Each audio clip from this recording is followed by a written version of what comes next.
Hello, how are you? Are you good? Ok, eu também estou bem. I'm good too. Bem, vamos começar a nossa aula de inglês. Hoje nós vamos refletir sobre algumas frases que estão relacionadas a situações hipotéticas ou em algumas situações que dependem de algo, que precisam de uma consequência, por exemplo. Bem, essas são frases condicionais. Essas frases condicionais, elas vêm iniciadas pela palavra if. If significa se, tá bom? Então, vamos imaginar algumas situações condicionais. Por exemplo, ó, se estivesse chovendo agora, eu precisaria de um guarda-chuva para sair lá na rua. Se estivesse chovendo. Então, esse se seria a palavra if. Vocês viram que, ó, se estivesse chovendo, eu precisaria. O precisaria é uma frase no futuro. Então, no futuro, em inglês, nós usamos a palavra will. Ok? Will. Fique claro isso para vocês. Isso que eu estou dizendo, então, é uma frase condicional, uma oração condicional. Nós temos vários tipos de orações condicionais.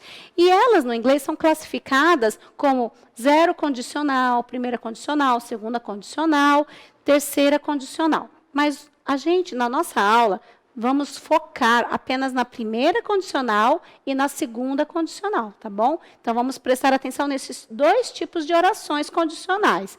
A primeira e a segunda. Vamos agora focar na primeira. Então, fique claro para vocês que if clause seria condição, seriam aquelas frases que começam com if e elas têm uma condição.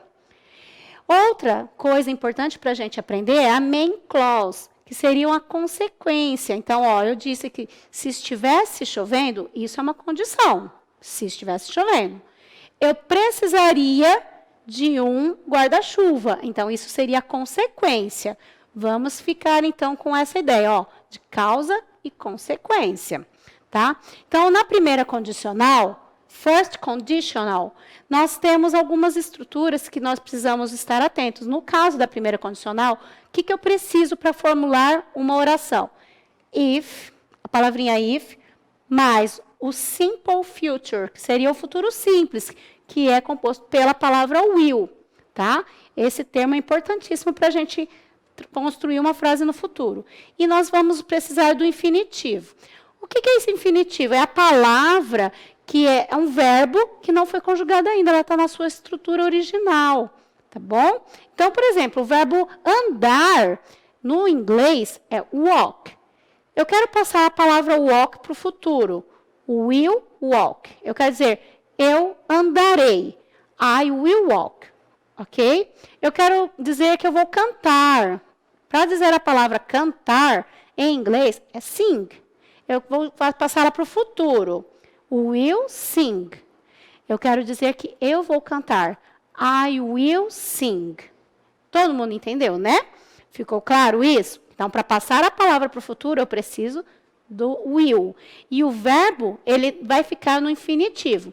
Quando a gente pega aquela lista de verbos que vocês já devem ter visto em vários lugares, o verbo, ele vem com um to. Por exemplo, to walk é o verbo andar. Mas para passar para o futuro, a gente não vai precisar usar o to, somente o verbo na sua estrutura original. Fique claro isso para vocês, tá bom? Então, essas situações são as do futuro, quando a gente diz a first conditional. Fique claro para vocês. First conditional é uma condição e uma consequência no futuro, tá bom? Então, vamos avançando aí no livro, vamos para a página 81. Na página 81 diz assim, traduz as seguintes frases, todas estão em first conditional. Então, vamos marcar isso. Uma frase que é uma condição e depois a gente tem a consequência. Ou seja, expressa uma condição para que algo aconteça no futuro. Exemplo, olha o exemplo que nós temos. If you take a coat with you, you will not be cold at night. Então, se você levar um casaco, você não vai ficar com frio à noite. Essa é uma frase construída dentro dessa estrutura. A gente teve a condição, if you take a coat with you, e a consequência, you will not be cold at night, ok? Lembrando que a palavra will, ela também pode vir na forma negativa. A forma negativa seria will not. Então, will you not. Mas eu também tenho uma outra forma que vocês vão encontrar em vários lugares para apresentar para vocês, que é won't.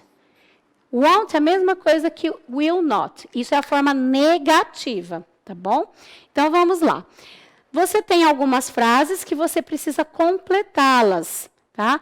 If you scream, I will help you. Então, você entendeu essa frase aí e você vai fazendo as traduções delas, tá? Nesse caso, nesse exercício, é traduzir. Então, você tem a primeira frase, traduz ela, como foi feito no exemplo. A segunda frase e a terceira também. É tradução, para você entender bem essa estrutura das frases, das orações. No exercício 2, complete as main clause com will plus forma básica. Então, você vai fazer aqui uma mistura aqui das frases condicionais com as consequências. Então, você vai fazer essas construções. E lembrando que aqui apresenta também will not, na forma won't, ok? Então, nós temos uma frase, nós temos um espaço em branco e temos um verbo entre parênteses. Tudo parece complicado, mas é mais simples do que você imagina. Para fazer essa construção, é aquilo que eu tinha comentado. Você pega o verbo, que já está entre parênteses, e vai passar ele para o futuro. Lembra que eu comentei? Ó, eu vou cantar, eu cantarei. Então, é o verbo sing. Para ficar futuro, will sing. Você vai fazer isso com os verbos que estão entre parênteses. Primeiro você usa a estrutura de futuro e depois o verbo. Quando for negativo, você vai colocar um not ou então won't.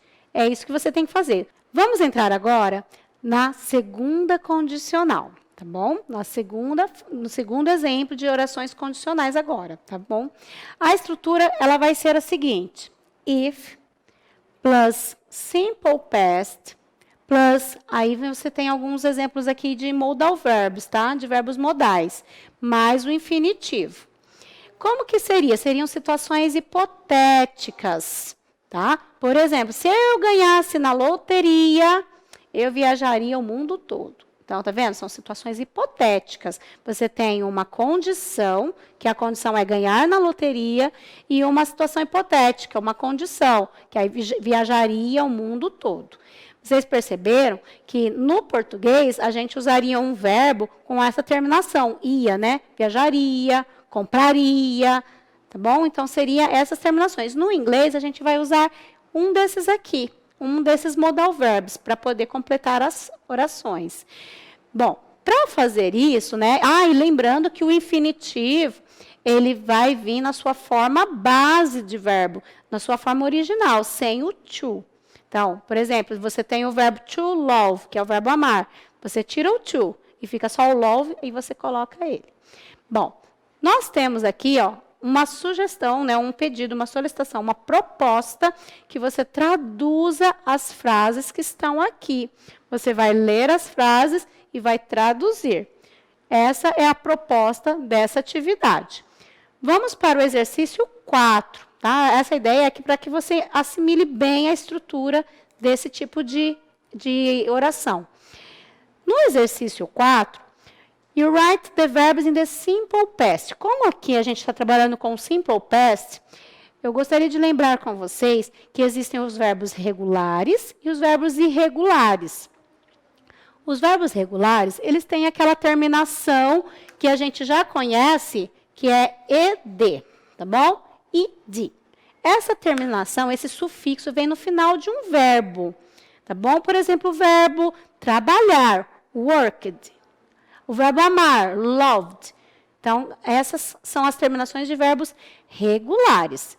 Os verbos irregulares, eles mudam totalmente a estrutura do verbo, tá? Então, ele muda totalmente. Como, por exemplo, o verbo ser, estar, né? I am, you are. Então, são verbos que mudam enquanto eles são conjugados. Nós temos aqui uma coisa importante sobre os verbos regulares. Quando o verbo termina com uma consoante, você acrescenta ed no final. Se o verbo terminar com uma vogal, a vogal E, você vai só acrescentar a letra D. Mas é importante lembrar que se terminar com a letra Y, você vai ter que fazer uma mudança. Você vai transformar em IED.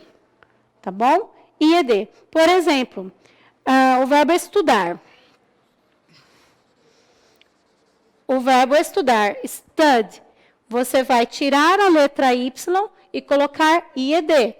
Essa terminação, então, vai ficar assim. Studied, ok? É isso que você precisa fazer. E isso com todos os verbos que terminarem com a letra Y, tá? Feito isso, aí agora a gente trabalha com os verbos modais. Já com os verbos modais, vocês vão ter a outra estrutura. O que a gente tem que fazer? Usar o verbo no infinitivo, tá? Então, quando essa segunda parte da oração, você precisa usar um modal verbo e também precisa usar o verbo no infinitivo. Como que vai funcionar? Olha o exemplo. If we had more money, porque o had é o passado do verbo have. Cuidado, porque ele não entra nessa regrinha aqui, tá? Toda vez que você tiver o verbo have, ele no passado vai ficar had. Isso aqui é uma exceção que você precisa guardar. Se você tem o verbo have, vai virar had. Então, ficou no passado. If we had more money, olha a condição. Se nós tivéssemos mais dinheiro, esse with quer dizer que nós estamos usando um modal verbo, é que eles abreviaram aqui no PET de vocês. We'd buy a bigger house. Nós poderíamos comprar,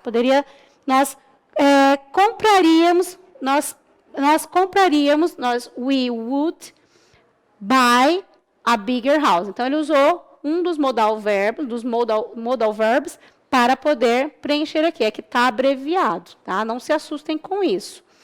Bom, na sequência, você tem a mesma coisa acontecendo, só que você que vai colocar o modal verbo correto, tá?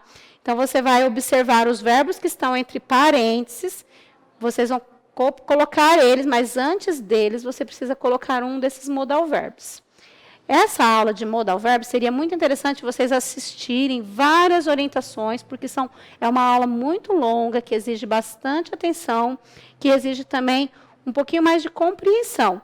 Assistam mais vídeos sobre isso, tentem entender qual é a função de cada um, porque isso é importante, que vocês consigam fazer com atenção.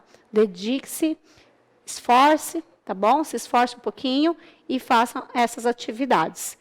Vejo vocês na próxima oportunidade. See you later.